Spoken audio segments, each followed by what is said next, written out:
Hey guys, and welcome to episode 3, How to Fly a Wing.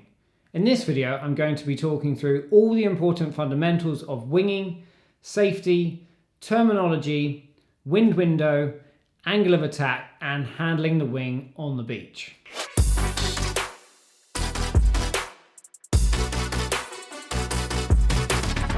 The more time you spend flying your wing on the beach, the easier it's going to be when you come to get on the water. It's also going to save you some time walking back up the beach. You should practice flying your wing in a decent breeze so you get a good feel for it, in around 15 to 20 knots. It's also really important that you pump your wing up to the correct pressure so it retains its shape and produces power efficiently. Make sure you have a really good leash connection on either your wrist or a harness, as wings catch a lot of wind and will take off down the beach. If you need to leave your wing unattended on the beach, make sure you tie it to something such as your board so it doesn't fly away. Always handle the wing from the front central handle facing into the wind, called the neutral handle. This is where your wing will have the least amount of power.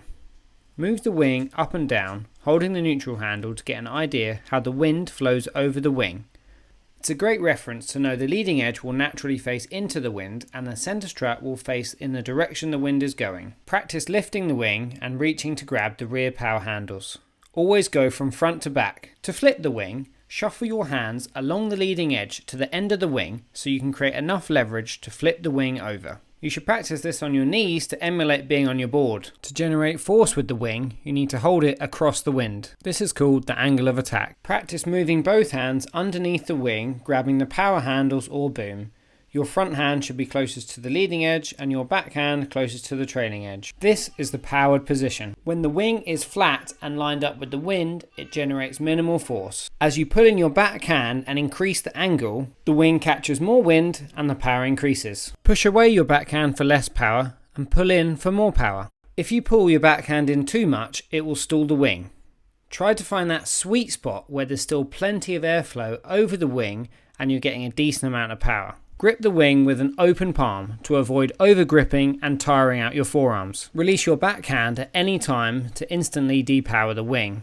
Practice moving your hands up and down the wing between the powered and neutral positions. Learning this muscle memory and getting very familiar with the hand positions will really help you when you come to get on the water. You can also steer the wing up above your head and out in front of you by rotating your arms. If you push your front hand down and your back hand up, this will steer the wing towards the water. And if you steer your front hand up and your back hand down, then this will steer the wing above your head. This is a really important skill to practice for a number of reasons. One of the most common problems when learning is catching the wingtip on the water.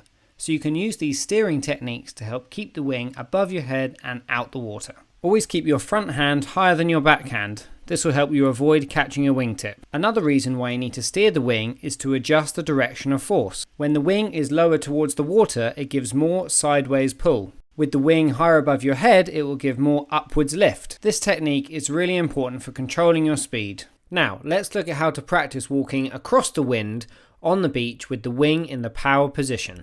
Walk across the wind, simulating a reach, practicing steering the wing up and down and sheeting in and out. To turn around, release your back hand, swap it out with your front hand, and then grab the rear handle and walk in the other direction.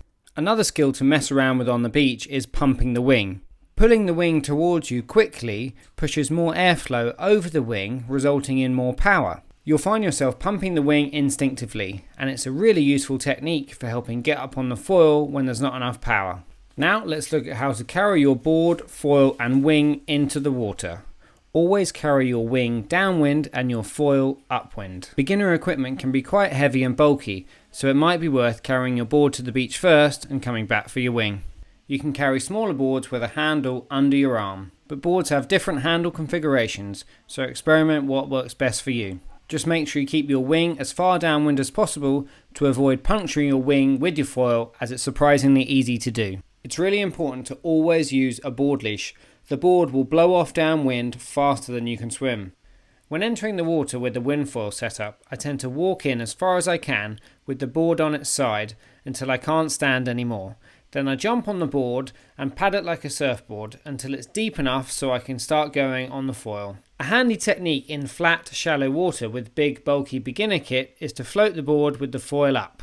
Being able to paddle the board like a surfboard is really important and very effective.